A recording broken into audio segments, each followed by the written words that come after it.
Nah, saya bacakan kepada saudara dasar firman Tuhan tentang gereja sel.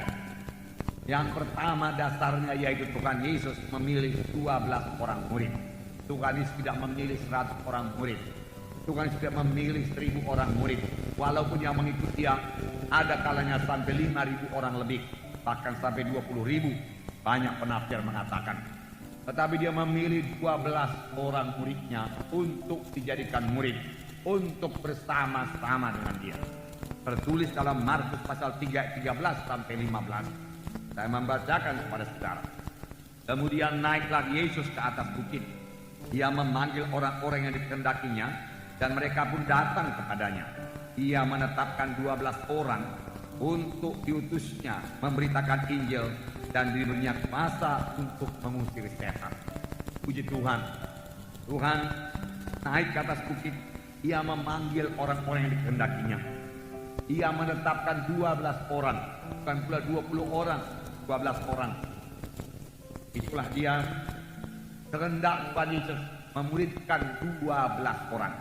Kalau kita dalam hidup kita ini saja pun sanggup memberikan 12 orang, sehingga mereka semua mengerjakan pekerjaan Tuhan sama seperti murid-murid Yesus, saudara sudah berhasil. Tetapi firman Tuhan berkata pekerjaan-pekerjaan yang dikerjakan akan kamu kerjakan. Bahkan pekerjaan yang lebih besar daripada ini akan kamu kerjakan. Sebab aku pergi kepada Bapa. Tapi biarlah kita genap dahulu 12 orang murid, barulah kita naik lebih banyak lagi. Amin, saudara. Itu sebabnya jumlah jiwa-jiwa dalam KKS, dalam satu kebaktian kelompok sel, tidak melebihi 12 orang.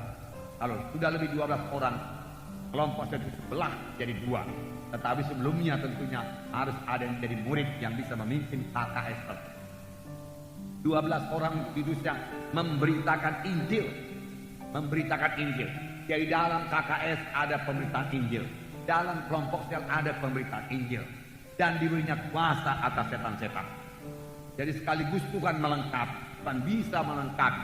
Dan Tuhan mau melengkapi kita. Untuk menjadi pemimpin kelompok sel, bukan berarti saudara mesti bertalenta luar biasa, berhikmat luar biasa, tidak.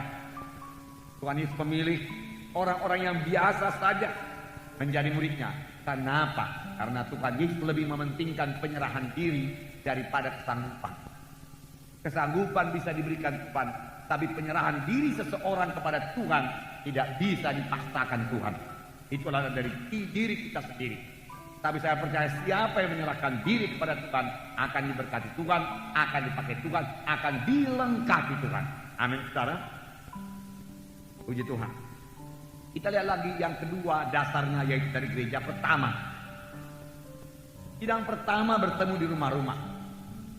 Yang pertama bertemu di rumah-rumah juga pada waktu dia masih ke bait Allah. Nah, Kisah 2:46-47 berkata, dengan bertekun dan dengan sehati mereka berkumpul tiap-tiap hari dalam bait Allah. Mereka memecahkan roti di rumah masing-masing secara bergilir dan makan bersama-sama dengan gembira dan dengan tulus hati dan sambil memuji Allah. Dan mereka disukai semua orang. Dan tiap-tiap hari Tuhan menambah jumlah mereka dengan orang yang selamatkan. Nah, dengarkan baik-baik. Mereka masih berkumpul di bait Allah. Kita juga masih kebaktian minggu seperti ini. Ada kebaktian pemuda-pemudi, ada kebaktian kaum bapak, kaum ibu, dan lain seterusnya, ada 2 sapaan. Tetapi di samping itu mereka juga bertemu di rumah-rumah. Apakah mereka perbuat di rumah-rumah? Ini dikatakan mereka bersama-sama makan dengan gembira. Dengan gembira. Amin, saudara. Dalam KKS harus ada kegembiraan. Harus ada gembira dalam KKS. Kemudian dengan tulus hati sambil memuji Allah. Jadi dalam KKS ada pujian pada Tuhan, ada persekutuan dengan Tuhan, ada kegembiraan, ada sukacita dalam KKS, ada persekutuan satu sama lain dalam KKS. Saudara, itu bukan persekutuan doa, itu bukan hanya penelahan Alkitab, bukan. Itu lebih daripada hal-hal tersebut. Itu adalah persaudaraan, keluarga Allah. Amin, saudara. Kisah 20 ayat 20 saya bacakan. Sungguh pun demikian, aku tidak pernah melalaikan apa yang berguna bagi kamu. Ini Paulus berkata, aku tidak melalaikan apa yang berguna bagi kamu. Aku ajarkan semua Semua kuberitakan dan kuajarkan kepada kamu, baik di muka umum maupun dalam perkumpulan di rumah kamu. Dalam perkumpulan di rumah kamu. Jadi sudah cukup banyak ayat saudara menerangkan bahwasanya mereka bertemu di rumah-rumah. Di rumah-rumah. Puji Tuhan. Gereja ini juga dimulai dalam pertemuan di rumah. Saudara. Kemudian berkembang jadi pertemuan besar di gereja, tetapi kemudian kembali lagi ke rumah-rumah untuk kebaktian kelompok sel.